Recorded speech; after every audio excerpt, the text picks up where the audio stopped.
Sejam bem-vindos a mais um Poliscast, o podcast de segurança pública. Eu sou Márcio Martino e hoje nós temos o Coronel Fábio Cândido, comandante do CPI-5 e pré-candidato a prefeito do município de São José do Rio Preto. Seja bem-vindo, Coronel, ao nosso podcast. Obrigado por ter aceito o nosso convite. Eu que agradeço, Martino, estar aqui. Fico muito honrado, né?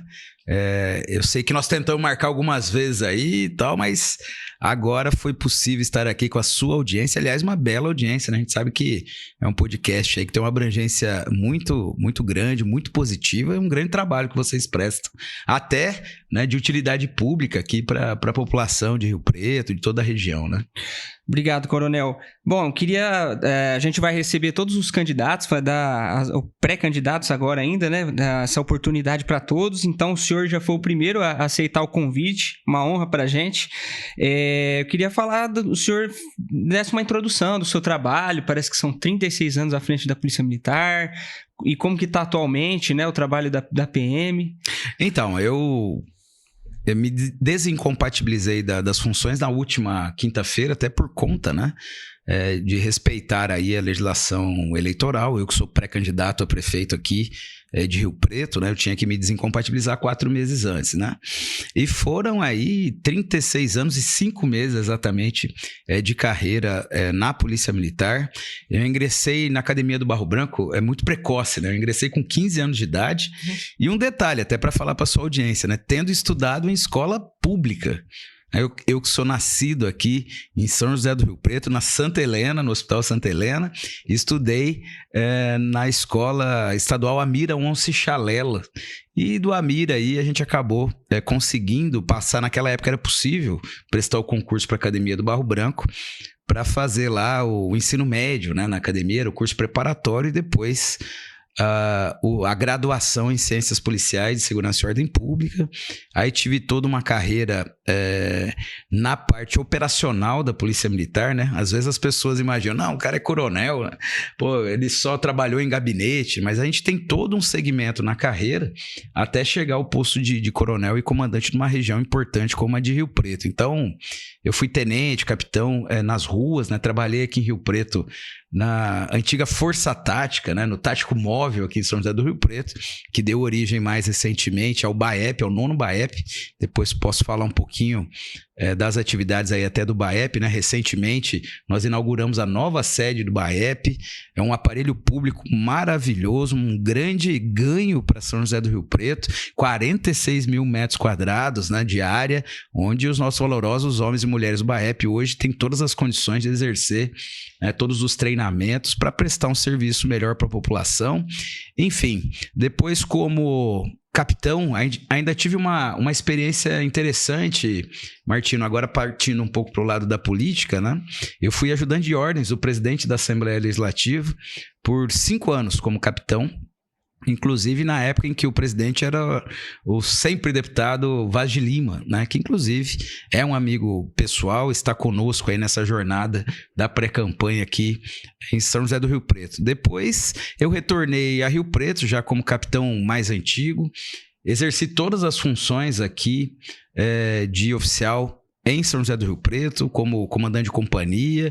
Depois eu fui coordenador operacional do 17º BPMI, que é o batalhão de São José do Rio Preto. Depois eu fui subcomandante do batalhão, comandante do batalhão de Rio Preto. Aí dá para perceber as minhas raízes, né, com São José do Rio Preto. E depois de terminar aí o meu doutorado em Ciências Policiais, tive uma experiência muito boa nesse doutorado, com a possibilidade de visitar várias polícias, né, fora do Brasil, trazendo muitas coisas importantes, projetos importantes para a segurança pública aqui da região. E fui promovido a coronel da Polícia Militar. Fiquei um pequeno período na Escola de Educação Física da Polícia Militar e retornei a Rio Preto em fevereiro de 2020. Desde fevereiro de 2020, eu exerço as minhas funções aqui em São José do Rio Preto como comandante do CPI-5, que é o maior comando do interior da Polícia Militar, que congrega aí 96 municípios da nossa grande região aqui de Rio Preto, né? Então, basicamente, as minhas atividades profissionais na Polícia Militar, né, os postos que eu fui galgando, foi nesse sentido, né, e agora, recentemente, como eu disse, na quinta-feira, após aí uma carreira de mais de 36 anos, eu me desincompatibilizei da função para continuar a servir a população agora numa outra frente de batalha, né, que é ser inicialmente pré-candidato a prefeito e, se Deus quiser, a partir do ano que vem, com a nossa vitória, né, estar aqui à frente do executivo de uma cidade maravilhosa como São José do Rio Preto.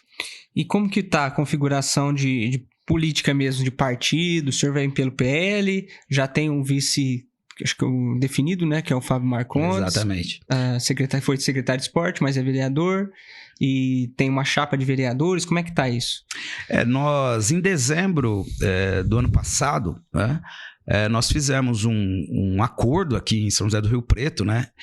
As pessoas já sabem, mas é bom que se diga, do meu alinhamento com a família Bolsonaro já de muito tempo, né? Desde as primeiras candidaturas do presidente Bolsonaro, as primeiras candidaturas do Eduardo Bolsonaro, deputado federal, que é meu amigo pessoal, né? Nós temos esse alinhamento, né, dentro dos princípios e valores conservadores de direita, que nada mais são do que o culto ao nosso ser supremo, a Deus, somos cristãos, né? A valorização da família, da pátria e da liberdade. E a liberdade aqui do cidadão de bem, né, Martírio? E não do criminoso, que o que a gente gosta de ver atrás das grades, né?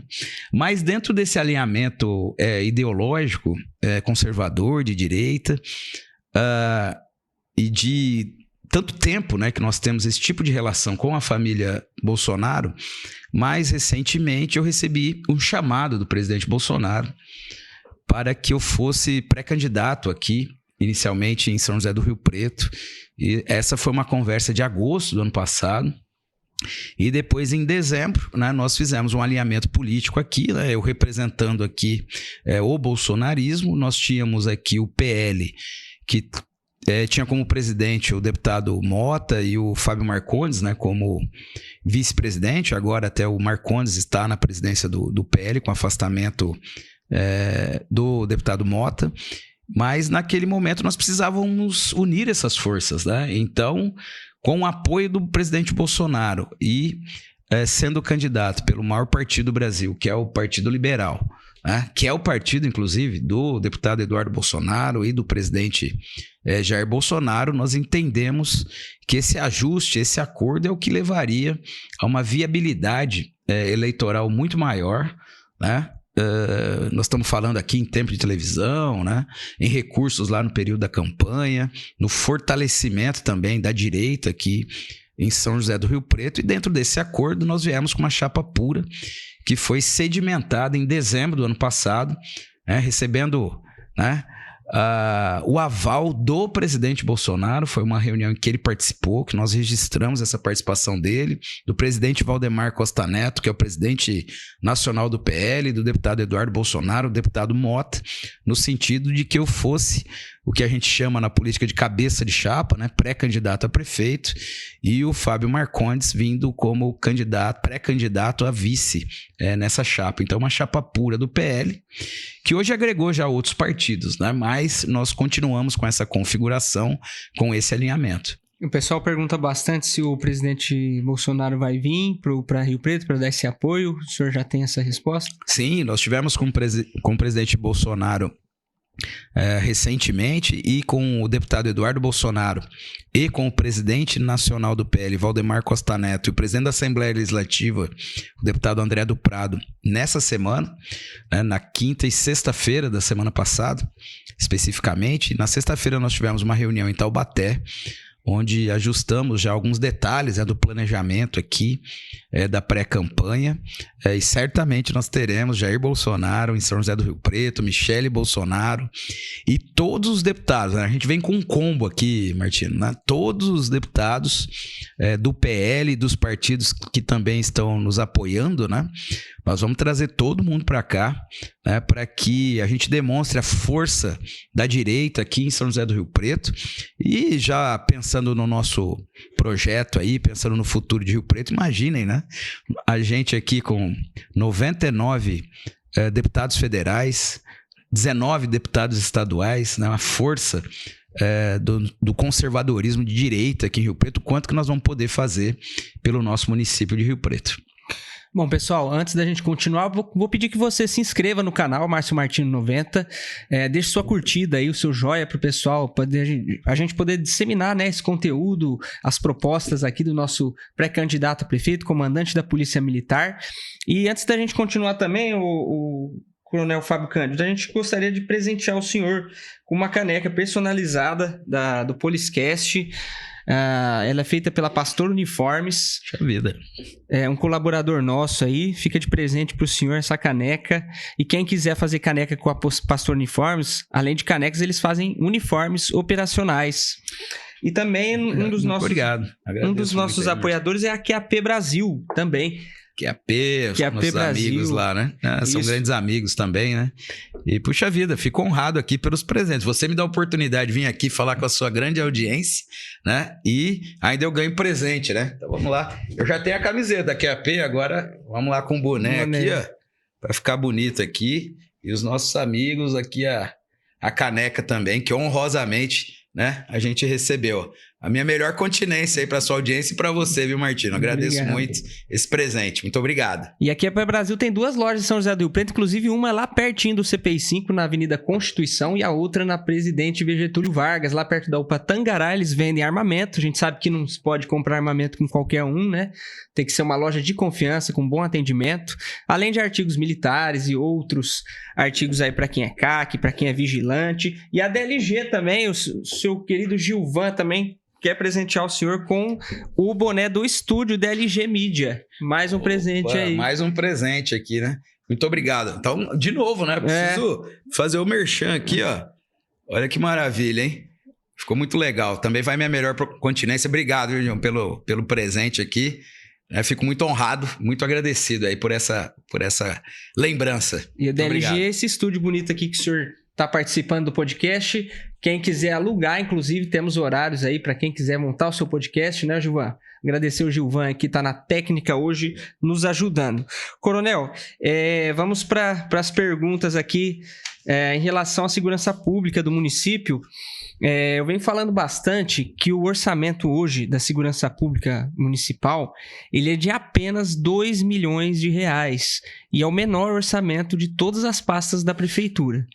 Ele é menor, inclusive, que secretarias que, por exemplo, tem 10, 15 funcionários, menor que o da comunicação social, menor do que o do gabinete do prefeito, enfim.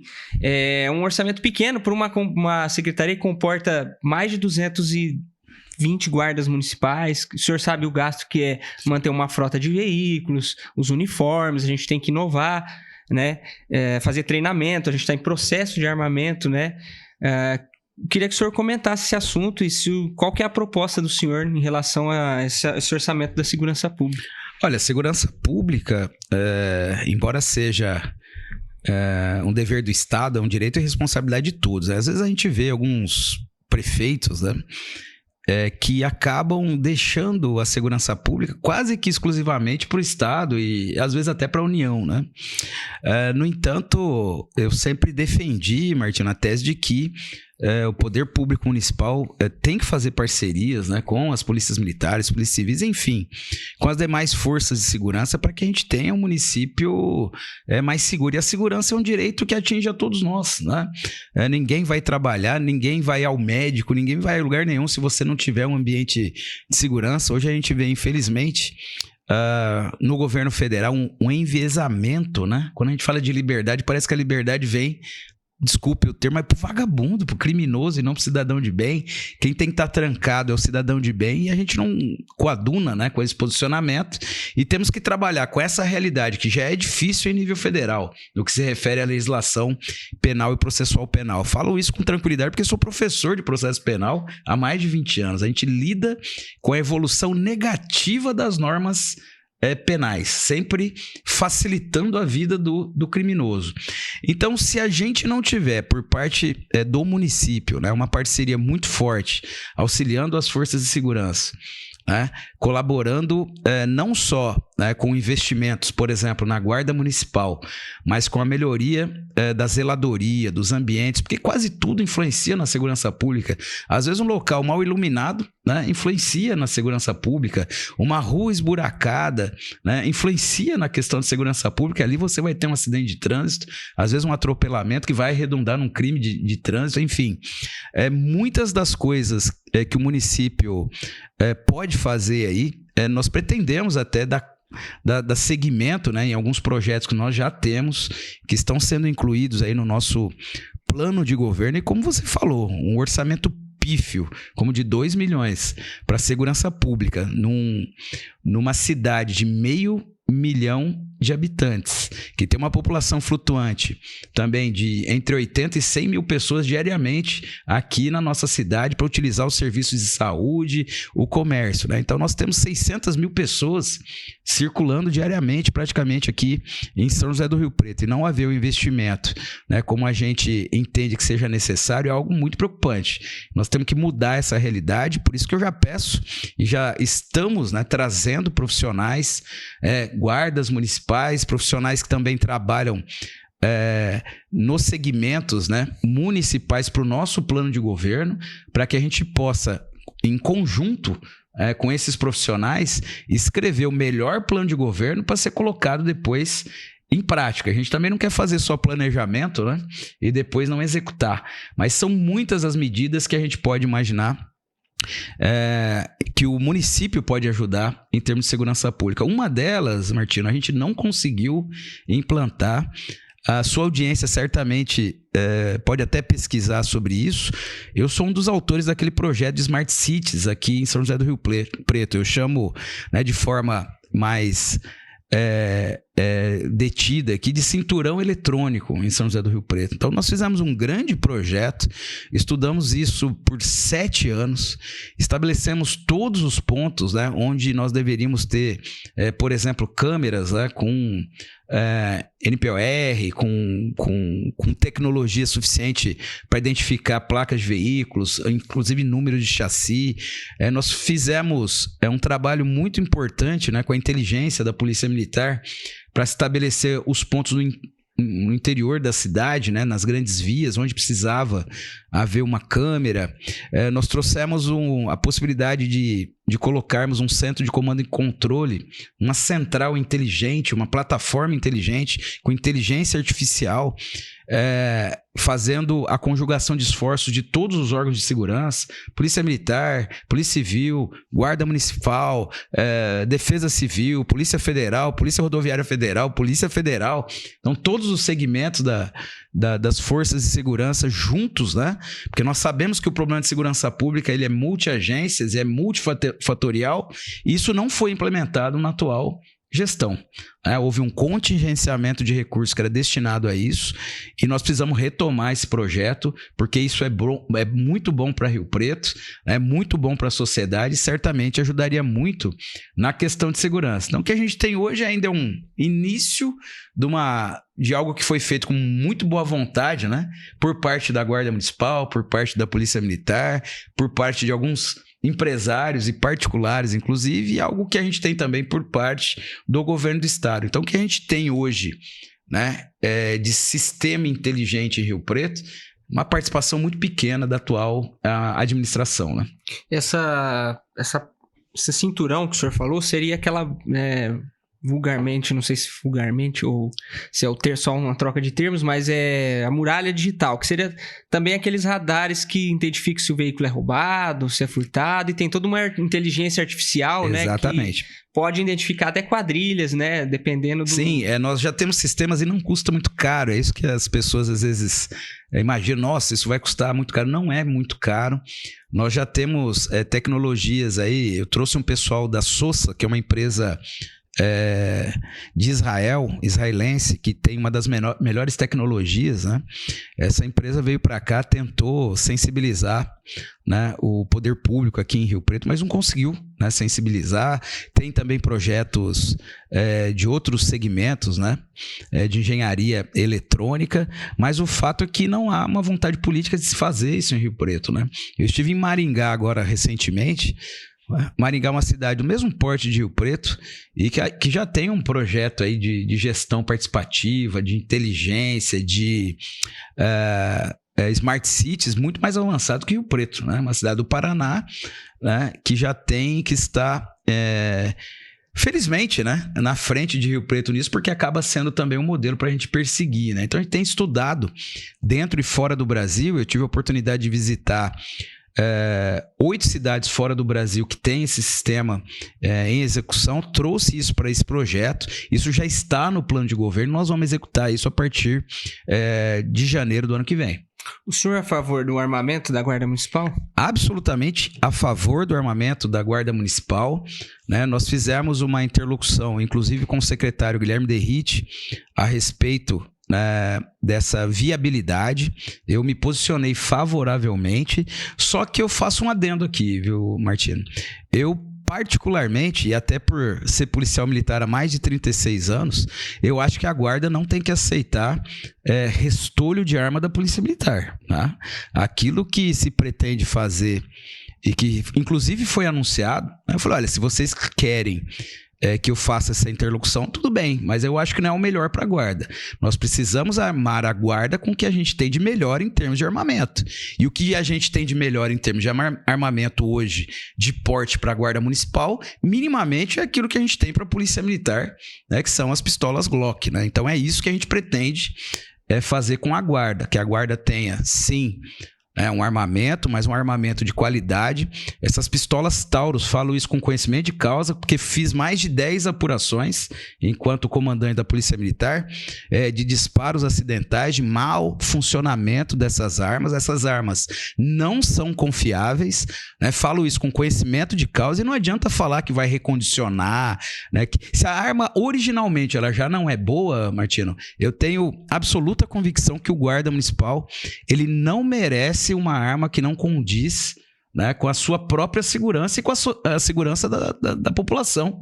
Imaginem, né, uma arma dessa, ela funcionar mal e você atingir uma criança, um jovem, ou o guarda se lesionar, ou ela não funcionar no momento que o guarda precisar efetuar um disparo, o prejuízo que nós vamos ter para a sociedade.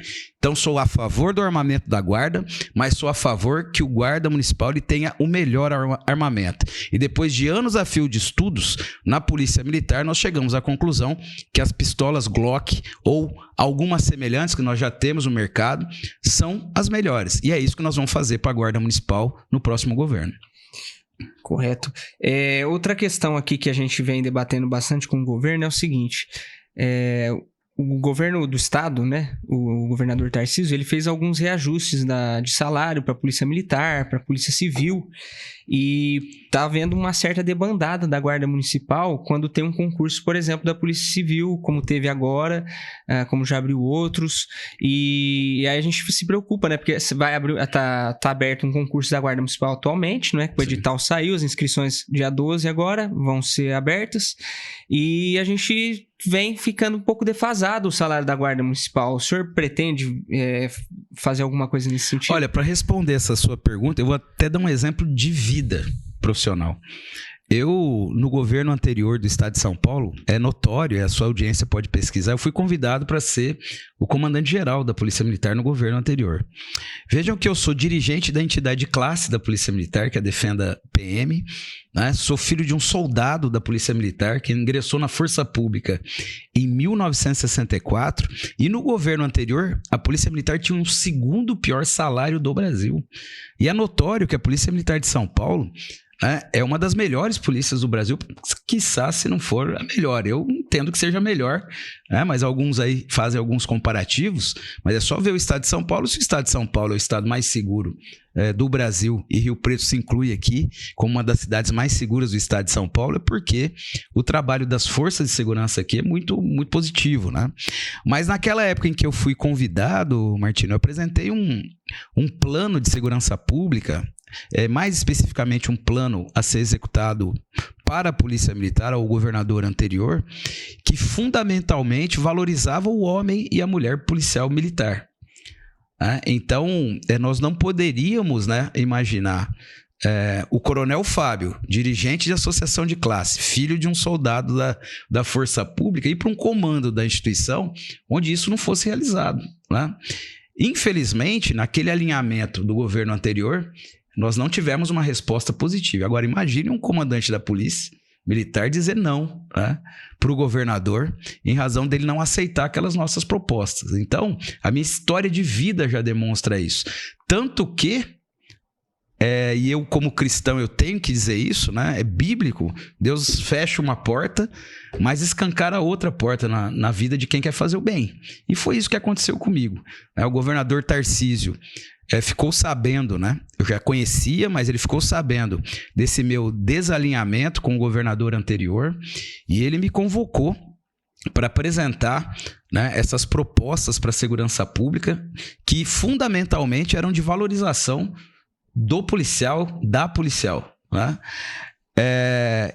E depois de 3 horas e meia de sabatina, o governador, né, Tarcísio, que na época era candidato, ele incorporou 100% das nossas propostas, e depois eu, inclusive, né, fui para a política para, né, não ficar, né, com aquele problema de estar apoiando eticamente um pré-candidato em detrimento do governador, para que eu auxiliasse na construção de plano de governo do governador Tarcísio, juntamente com o atual secretário Guilherme Derrite, que já era deputado federal, e outros grandes nomes aí da segurança pública, né? Nós construímos em conjunto o plano de governo do governador Tarcísio, que já no primeiro ano de governo já fez um reajuste bastante substancial junto com o secretário, né, que deu um alento maior aos policiais militares. O que a gente quer fazer em relação à guarda, Martino? Exatamente isso, né? Em qualquer empresa, quer seja particular, quer seja no serviço público, o principal ativo é o ser humano, é o profissional. Então nós não podemos pensar na guarda municipal se não pensarmos, né, em capacitação, em seleção, em pagar bons salários, em armar com bom armamento, em dar melhor condições de trabalho.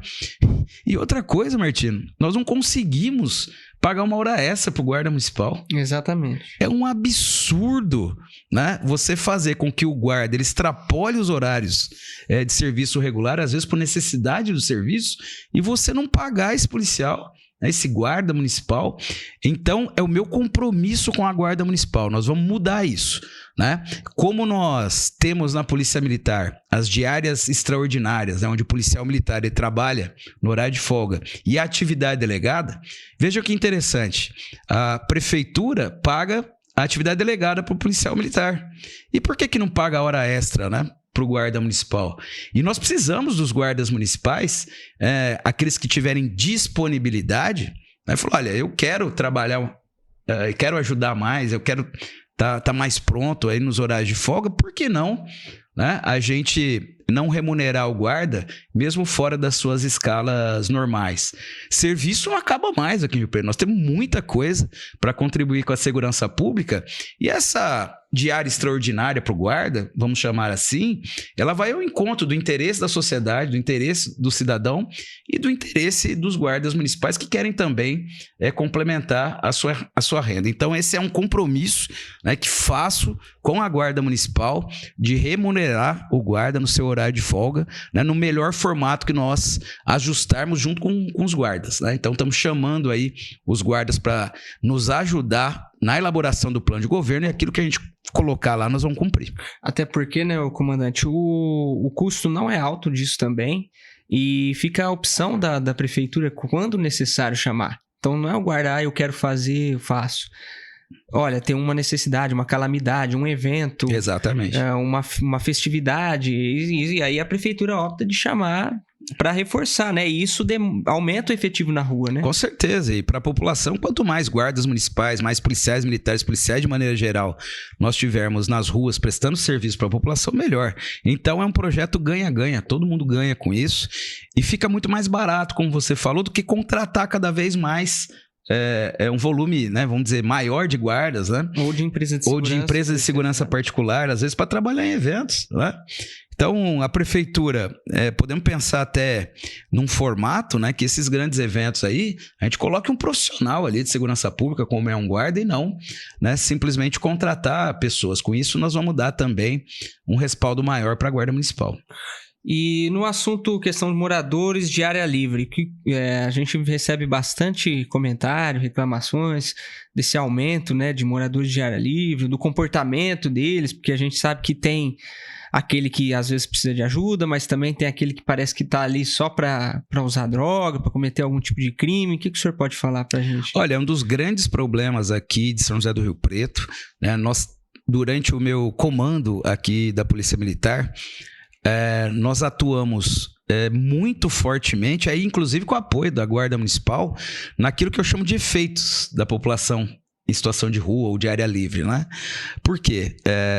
A Polícia Militar, a Guarda, as Forças de Segurança só atuam, né, em parcela do problema. É um problema multi-agências, é um problema multifatorial, e as Forças de Segurança trabalham com o crime. Então, a partir do momento que aquele morador de área livre ele pratica um crime, é aí que nós entramos para trabalhar com o efeito, né, daquele desajuste social que nós temos hoje, principalmente na área central, né? E, infelizmente, nós não encontramos um respaldo do poder público municipal de enfrentamento, de firmeza para resolver esse problema. O que nós precisamos agora é que isso nós estamos colocando no nosso plano de governo, e nós vimos algumas cidades que caminharam bem nesse sentido, tanto no Brasil quanto fora do Brasil. Nós estamos pegando o que é de melhor, nós estamos pegando os planos de governo daqueles prefeitos que conseguiram minimizar esse problema. Nós temos que aprender com essas pessoas, com esses gestores que ganharam, né, essa batalha, e certamente nós vamos atuar cirurgicamente em relação a esse problema. E é bom que se diga que nesse estudo que nós estamos fazendo, e pela minha atividade prática, por ser um comandante que sempre esteve à frente das suas tropas aí na rua, infelizmente a gente tem visto, né? A gente que tem praticamente três populações aí nas ruas, né? A gente tem aquela pessoa desalentada, por uma separação às vezes da família, da esposa, né? Ou por a morte de um ente querido, a pessoa fica absolutamente desajustada, vai morar na rua, perde os valores ali, mas são pessoas, via de regra, de bem, né? Então é um público que não nos dá muito trabalho, só que acabam ficando doentes, estão sob as intempéries, né? Agora você pega um período de frio, são pessoas que precisam de uma assistência social. Aí você tem aqueles que, infelizmente, foram para o mundo das drogas, né? Nas ruas é muito mais fácil se utilizar a droga, ter acesso à droga e tudo mais. Nós temos pessoas, Martina, eu acho que você sabe disso, que não sabem se autodeterminar mais, já são, infelizmente, problemas que têm problemas mentais mesmo, doenças mentais, já se tornaram doentes, são adictos à droga de uma tal forma que já não têm as suas faculdades mentais em ordem. A esses, né, nós temos que dar um tratamento um pouco mais firme, né? Eu sou a favor da internação voluntária com autorização da família, sou a favor da internação compulsória para esses casos mais graves, né? Conversamos muito com o Poder Judiciário, com a Defensoria Pública em relação a isso, porque são pessoas que são um risco para eles mesmos e para a sociedade. Nós vimos agora recentemente, até não foi em Rio Preto, mas em Mirassol, 2 moradores de rua mataram um terceiro lá por uma desavença, né? Esfaquearam o colega lá e mataram essa pessoa. Já tivemos ocorrências graves aqui em Rio Preto também, né? Então nós temos esses públicos. Agora, o que nós não temos? Nós não temos um sistema que tem que ser adotado pela prefeitura para que essas pessoas, guardadas as suas características particulares dentro desses 3 grupos que eu coloquei, né? Os criminosos, aqueles que são só desalentados, né? E os viciados em drogas e adictos ao álcool também. Cada público depende de um tipo de ação, né? Mas nós não temos uma entrada num sistema onde aquele que, infelizmente, ele é drogado, que ele seja descontaminado, depois de ser descontaminado, que ele tenha um local para ele ficar, né, uma casa de transição, depois dessa casa de transição, que ele consiga um treinamento para ele ter um emprego, depois de ter um emprego, que ele possa ter uma autonomia né, assistida pelo poder público municipal, depois de ter essa autonomia, aí ele ser liberado. Mas isso demora, às vezes, anos. Né? Então você tem que ter esse segmento. É como se você tivesse um tutor para essa pessoa durante 2, 3, 4, 5 anos, até ele ter autonomia. Ele já está livre das drogas, está trabalhando, está produzindo, tem a possibilidade de ter uma casa, tem a possibilidade de ser reinserido em uma família. Enquanto nós não tivermos alguém com coragem para fazer isso, né, nós vamos ficar com esse problema e vamos potencializar esse problema aqui em Rio Preto. Então são os primeiros sinais, pelo menos daquilo que a gente pretende fazer aqui em São José do Rio Preto, diante da população de área livre que aumenta a cada dia. Como que o senhor analisa aqui em Rio Preto o índice de crimes e o combate ao crime organizado? O que o senhor... Essa foi uma das frentes que nós atuamos aqui, né, fortemente, né? Para que a sua audiência aqui tenha noção, nesses um pouco mais de 4 anos que nós tivemos aqui no comando da Polícia Militar, não só em Rio Preto, mas na região, nós prendemos 48 mil criminosos nesse período de um pouco mais de 4 anos. É um número absolutamente impactante, né? Inclusive, cerca de 25% desses criminosos por tráfico de drogas, que, via de regra, existe uma associação com o crime organizado, com a associação criminosa, pelo menos, né? Então, foi uma atuação extremamente forte, nunca se prendeu tanto aqui na região como nesse período. Nesse período, nós retiramos cerca de 1.500 armas das mãos de criminosos e armas de grande poder ofensivo, né? Como fuzis, metralhadoras, pistolas. Agora, imaginem 1.500 armas nas mãos de criminosos. O quanto de crimes nós evitamos apreendendo essas armas e prendendo esses criminosos, né? Quantos homicídios, quantos latrocínios nós evitamos, quantos roubos nós evitamos, né? Enfim, foi um trabalho extremamente forte, né? Mas responsável aqui na nossa região. Em termos de tráfico de drogas, nós apreendemos mais de 19 toneladas de drogas aqui na nossa região, nesses um pouco mais de 4 anos. Esses números são absolutamente impactantes, né, da forma séria, profissional e rígida com o criminoso, né? E me desculpem aqueles que querem tratar o criminoso, né, com flores, né? Nós não tratamos criminoso com flores, nós tratamos criminoso no limite máximo da lei, né? Embora a lei seja frágil, né? Mas é isso que nós fizemos aqui na nossa região, tanto que é uma dificuldade de se instalar células do crime organizado aqui em São José do Rio Preto. Eu gosto muito, Martino, quando a gente faz essas operações com o GAECO, né? Em parceria aí com o Ministério Público, a gente faz as interceptações telefônicas, né? Os levantamentos criminais em parceria com o Ministério Público. Como é gostoso, né? Quando vem uma gravação para mim, de vez em quando eu vou lá para ver como que tá a conversa entre os vagabundos, os criminosos, né? Os caras falam assim: caramba, meu, a área 17 tá embaçada. Adoro quando eles falam isso, né? Porque aqui, graças a Deus, nesse período, nós não tivemos nenhum crime de invasão de cidades nos 96 municípios da região de Rio Preto, que demonstra essa atuação forte em relação à criminalidade ultraviolenta. E o pessoal fala mesmo, até a gente teve um podcast aqui com o Rogerinho, quem quiser assistir aí tá disponível no nosso canal, e ele falou disso, né? A região é muito forte na resposta contra o crime, né? Acho que nunca teve aqui um atentado à polícia, um policial, né? Teve aquele caso da Guarda Municipal, que foi um pessoal de fora, né? Uhum. Mas sempre tem a resposta também da... Resposta forte. E eu cito até um caso aqui, eu acho que a sua audiência deve lembrar, aqueles que são de Rio Preto, que a última ação operacional, né, que eu comandei aqui em Rio Preto foi aquele evento no antigo Walmart, lá na Avenida do Zé Moni, ali, né, embaixo do viaduto quase ali da Washington Luiz, né, onde nós tivemos uma quadrilha fortemente armada que tentou ali fazer um roubo a um caixa eletrônico que estava, na verdade é um carro forte que estava fazendo o abastecimento dos caixas eletrônicos. Ali a resposta foi muito forte, eu comandei a ação policial ali, foram neutralizados no local 3 criminosos, depois um outro no local onde eles estavam guardando o armamento, né? Então essas respostas elas têm que ser dadas, né? E foram dadas aqui em São José do Rio Preto nesse período. Câmera corporal também, um assunto que o pessoal tá falando muito nas redes. Essa câmera que fica durante o serviço nos policiais, né? Teve uma época que depois tirou, parece que vai voltar. O que o senhor tem de comentário sobre Olha, as câmeras, se politizou demais nessa questão das câmeras. A câmera é mais um acessório que o policial ele pode usar. Não vejo a câmera como a vedete da polícia, né?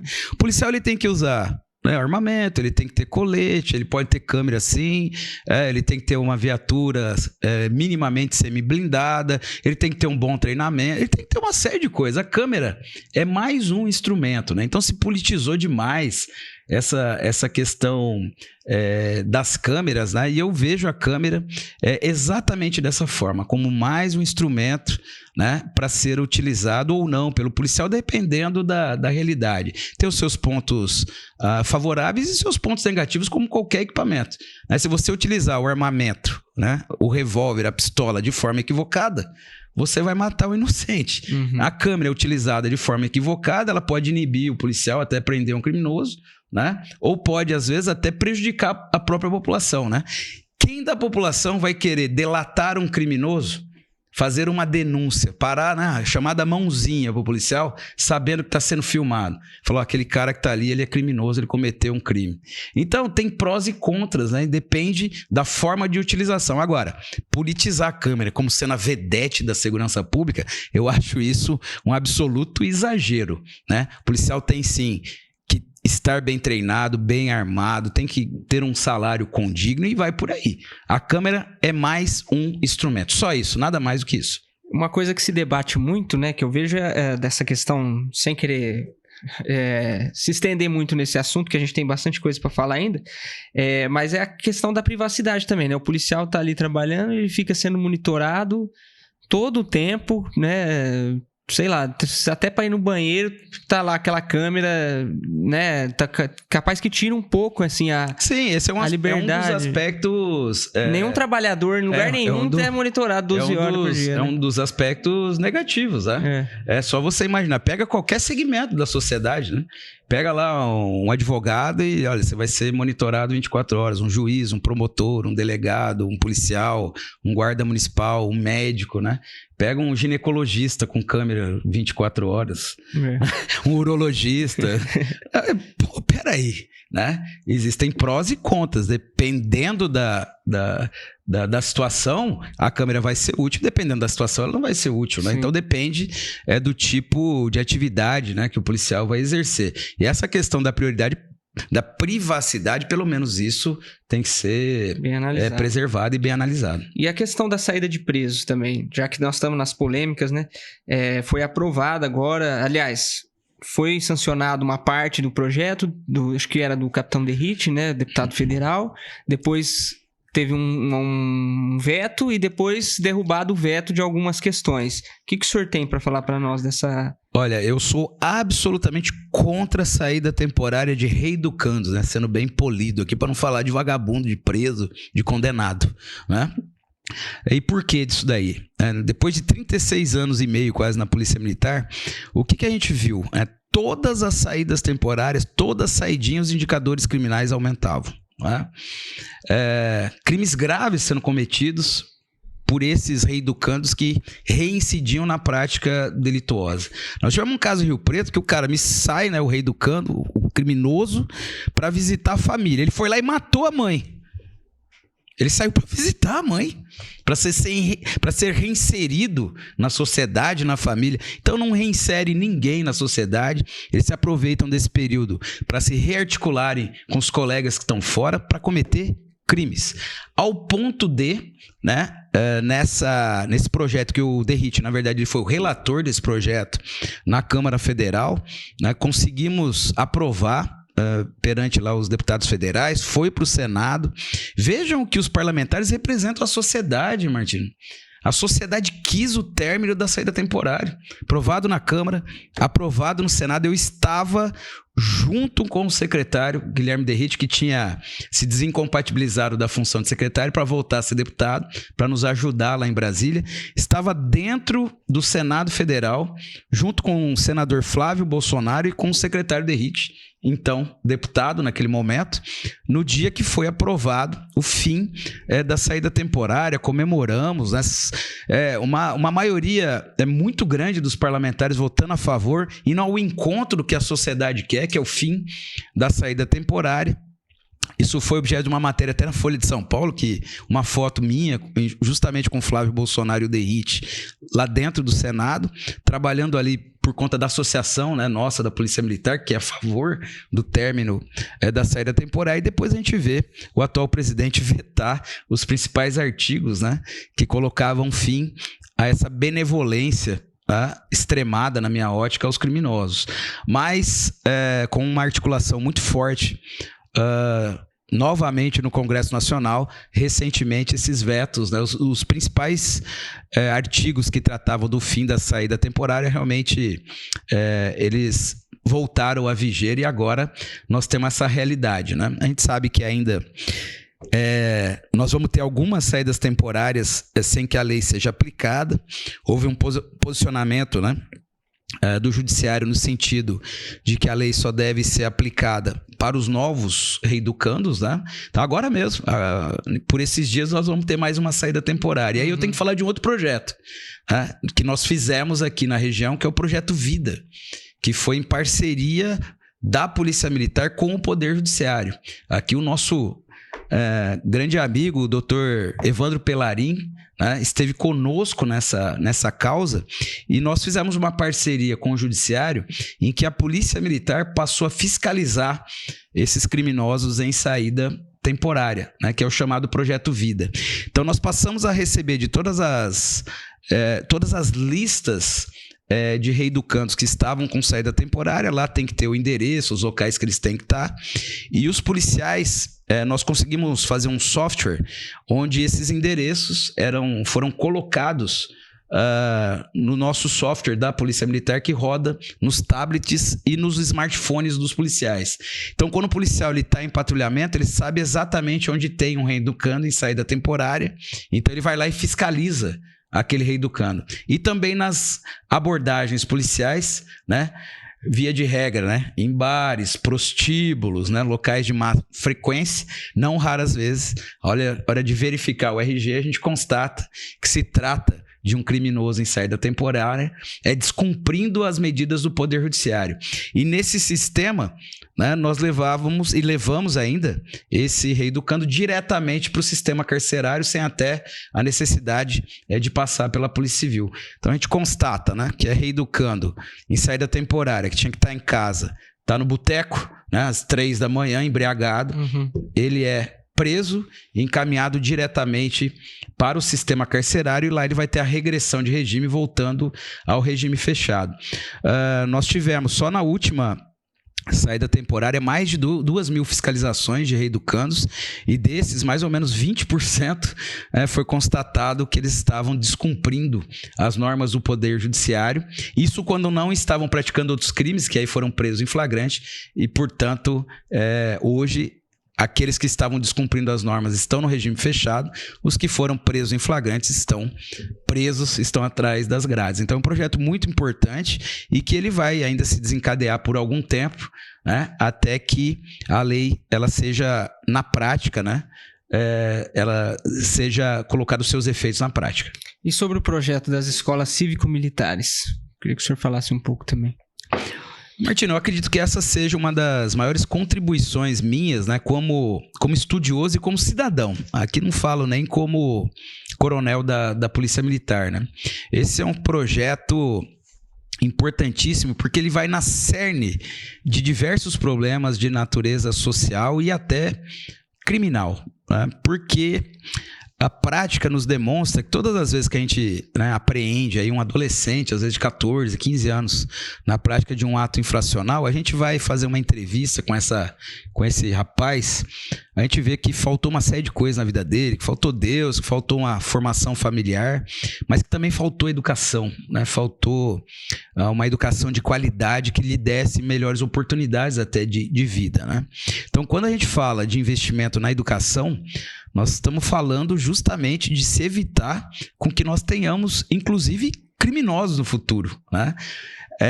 Esse segmento de educação que eu construí junto com o coronel Ernesto Puglia Neto, coronel Márcio Cortez, Maia Garcia, que inclusive deve ser o novo comandante da Polícia Militar aqui em Rio Preto, né? Foi um projeto que já tem mais de 20 anos, né, que nós escrevemos as primeiras linhas e que mais recentemente nós conseguimos colocar em prática, né? E é um projeto que basicamente ele traz valores para a educação que ao longo do tempo nós entendemos que foram perdidos, né?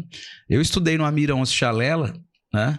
Escola pública, e lá a gente cantava o hino nacional, tinha um respeito ao professor, a qualidade dos professores era muito boa, os alunos respeitavam. O que se fazia na escola era estudar, né? E aqueles que se desviavam, né, tinham as sanções lá. Então é uma retomada desses valores da educação. Então ali não há ideologia, absolutamente nada disso, né? Às vezes a esquerda aí fica martelando isso. Não, se fazer o correto é ideologia, né? Então que seja, né? Mas lá nós cultuamos o aluno que seja disciplinado, ele tem uma nota de conduta, se tem mérito ele vai ter um registro positivo, se tem demérito ele vai ter um registro negativo. Ele tem uma nota e ele não passa de ano se ele não tiver um comportamento positivo. Lá nós ensinamos o desenvolvimento da liderança, de cadeia de liderança. Lá, inclusive, nós preparamos o aluno, né, para algumas atividades do dia a dia. Hoje, um aluno do ensino médio, quando ele sai do Colégio Cívico Militar, ele sai fazer, por exemplo, o imposto de renda dele. Então é um sistema muito diferente do que a gente tem hoje e que a gente pretende aqui, né? É compromisso meu implantar também em São José do Rio Preto. E ficamos muito felizes com isso, porque nós apresentamos esse modelo para o secretário Feder, o secretário da Educação, para o Guilherme Derrite, o secretário de Segurança Pública. Isso está no plano de governo, estava, né, no plano de governo do Tarcísio, e eu falo que estava porque agora, recentemente, o governador Tarcísio encaminhou um projeto de lei para a Assembleia Legislativa que foi aprovado, né, agora recentemente, autorizando a que o Estado, a rede pública estadual de educação e também as redes municipais de educação possam adotar o modelo de educação cívico-militar. Existe todo um regramento ali, então agora nós temos esse modelo de educação cívico-militar legalmente instituído pelo governador do estado de São Paulo, Tarcísio de Freitas. Muito bom. Tem uma PEC, a PEC 57 das polícias municipais, teve mais de 328 assinaturas na Câmara dos Deputados, né? Que é algumas readequações para a Guarda Municipal passar para o caput, né, do artigo 144, como Polícia Municipal, mudaria a nomenclatura, além de alguns direitos, aposentadoria especial, né, algumas outras mudanças. O senhor é a favor desse projeto? Olha, eu sou a favor de fortalecer as guardas municipais, mesmo porque já é uma realidade as guardas municipais em muitos municípios. Aqui em Rio Preto não é diferente, a gente já falou de algumas coisas nesse sentido, né?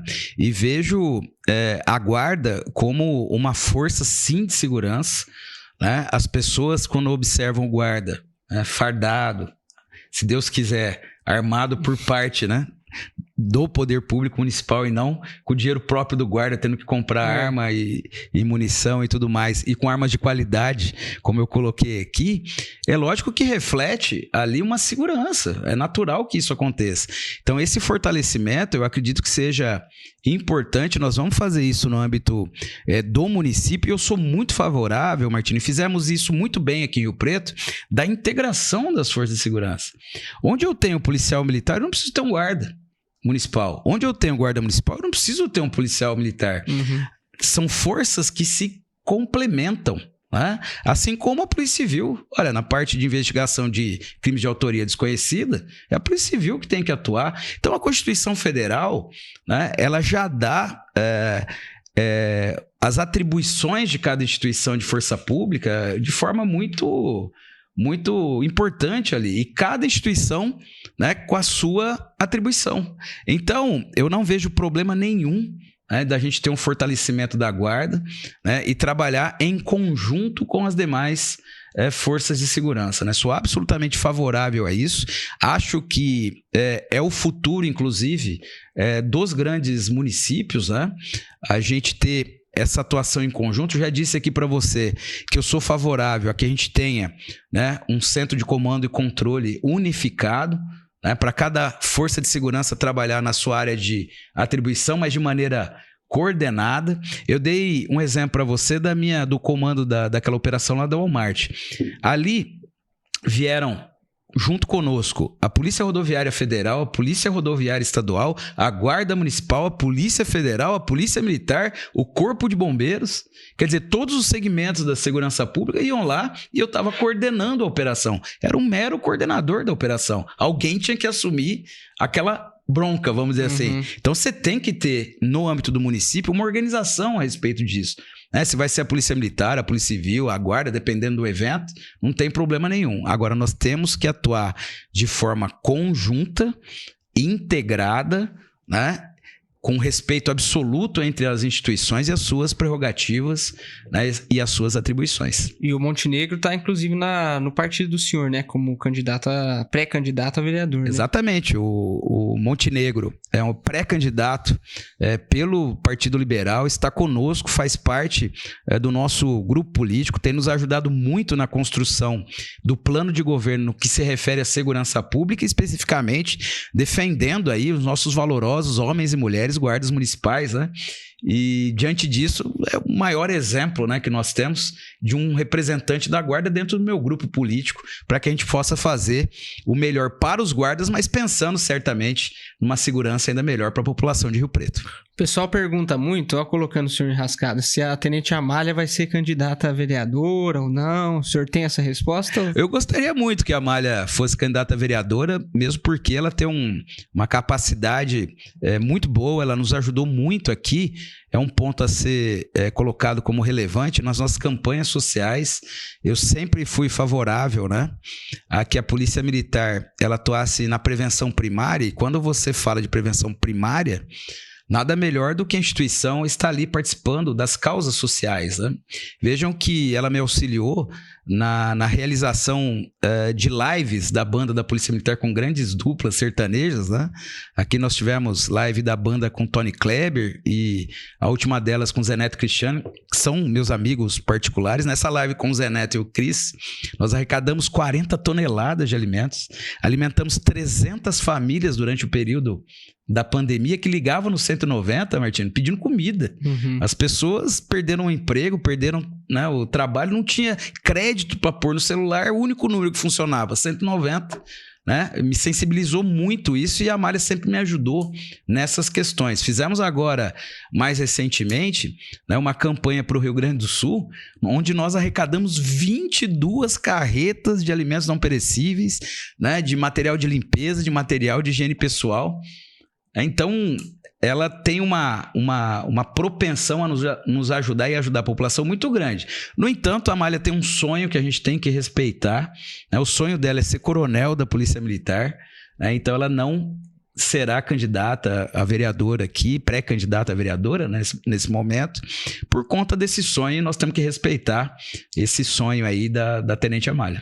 Mas fica o convite a ela para vir, nós estamos esperando, convidando ela para vir aqui no Poliscast também, dar uma entrevista pra gente aqui, falar um pouco. Agora eu já não posso autorizar mais, agora está sob outro comando, né? Mas fica aqui a sugestão, eu sou favorável, viu?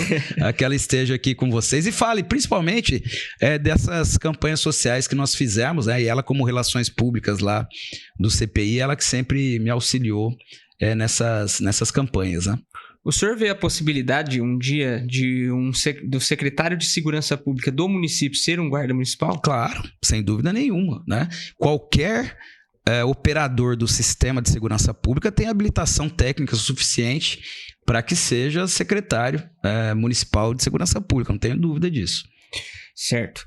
Bom, eu queria deixar assim, para finalizar, aberto para o senhor falar alguma coisa que faltou, ou também responder para nós, né, já que a gente está numa troca de prefeito, o que o senhor faria diferente, né, como pré-candidato a prefeito, o que o senhor faria diferente, o que poderia melhorar, ou falar alguma coisa que o senhor...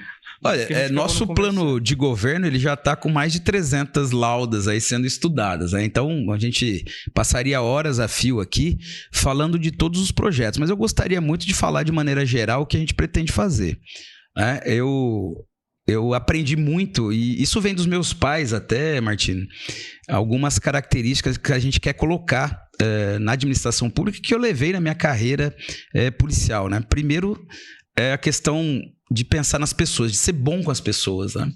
Eu acho que um chefe de um poder executivo municipal como em Rio Preto, ele tem que pensar nas pessoas e não em obras e não em outros aspectos materiais, né? Por exemplo, 37% da população diz que a saúde em Rio Preto não vai bem.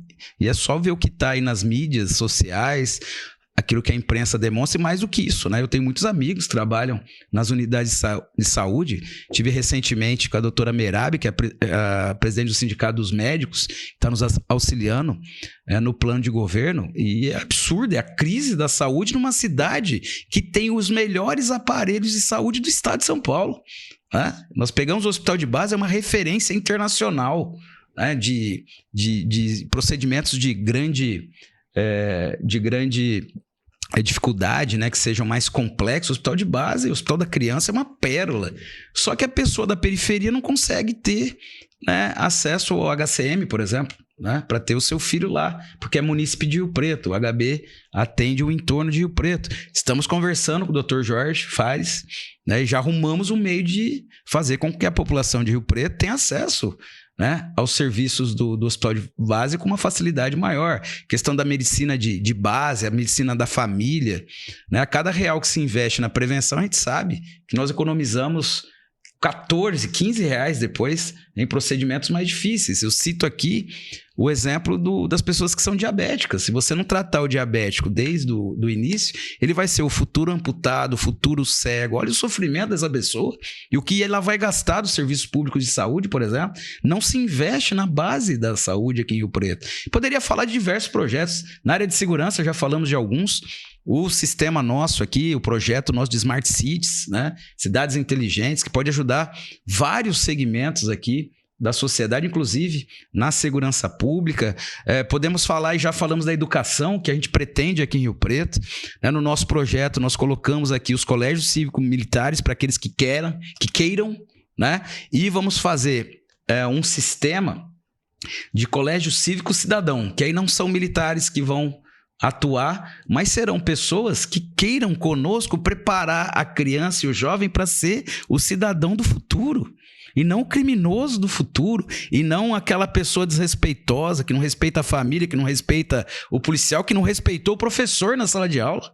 O professor tem que estar na sala de aula para dar aula, e não para se preocupar, né, com a indisciplina. Disciplina, nós temos que ter pessoas para cuidar da disciplina. Os professores se sentem acuados hoje. Todos os dias aí a gente vê professores que foram atacados, né, por alunos que não tiveram uma base como a gente gostaria que tivesse, né? Falando da saúde, recentemente a enfermeira foi atacada por uma pessoa numa UPA, foi agredida, literalmente, né? Teve um braço fraturado, né? Como é que aquele profissional vai trabalhar, né? Se não é a guarda municipal, a polícia militar dá um amparo para esses profissionais, eles não conseguem exercer a sua atividade, enfim. É muita coisa para fazer, né? Agora, o que a população pode esperar é que a gente cuide das pessoas, né, dentro dos nossos princípios e valores, que são o culto a Deus. Sem ele, nós não somos absolutamente nada. Sou sim de família cristã, com muito orgulho, né? Respeito, e tudo que eu faço é pensando no nosso ser supremo. Nada acontece sem ele. Eu vejo a minha vida, um filho de um soldado, né, de uma comerciante, uma pequena comerciante, ser coronel da Polícia Militar, e agora ter a possibilidade de ser prefeito de Rio Preto.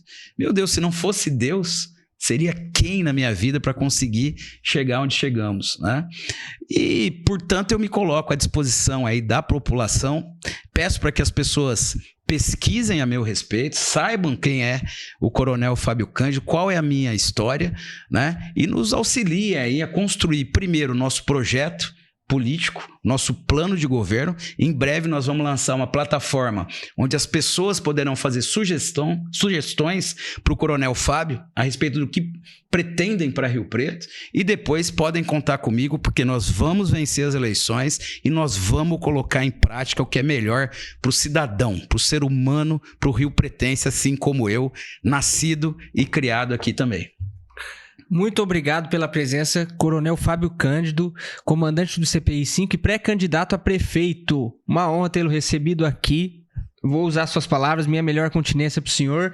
E esse foi mais um episódio do Poliscast. Eu peço que você que assistiu, comente aí embaixo o que achou. Se quiser deixar alguma dúvida, o Coronel depois vai responder para vocês, né? Mandar alguma coisa que vocês tenham dúvidas.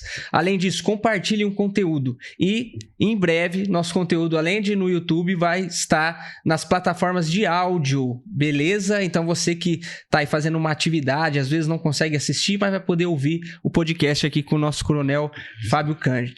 Eu não posso terminar sem prestar a você minha melhor continência e a toda a sua audiência. Muito obrigado a todos que nos assistiram aqui. Fiquem com Deus. Tamo junto, até a próxima.